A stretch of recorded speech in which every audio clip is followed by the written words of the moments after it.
दिया किसी गाड़ी ने। टॉस किसने जीता? उन्होंने जीत के बैटिंग। अच्छा बैटिंग का बात, ठीक है।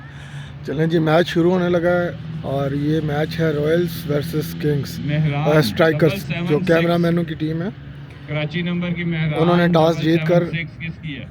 पहले बैटिंग का फैसला किया है और अब उमर भाई आए हैं बॉलिंग पे और बैट्समैनों का अब इंतज़ार है। तो ये हैं हमारे इलियास भाई, बहुत अच्छे बैट्समैन हैं यार ये रॉयल्स के। थोड़ा सा स्कोर के आगे से हट जाए ना जनाब।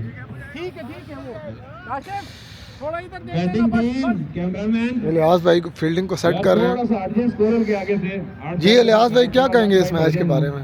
आज का तो बस मैच है और एंजॉय करना है, ये वाला एंजॉयमेंट वाला मैच है। Best of luck.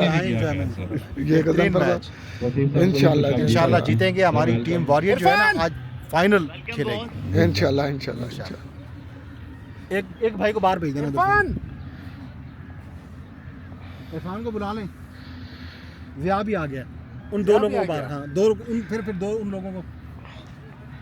और ज़िया भी आ गया हमारी टीम का, जो फील्डर है, बॉलर है, बॉलिंग करता है। इस वक्त बैटिंग लाइन की जानिब बढ़ रहे हैं सुमैर बट एंड शाकिर। बंदे कितने हुए हैं?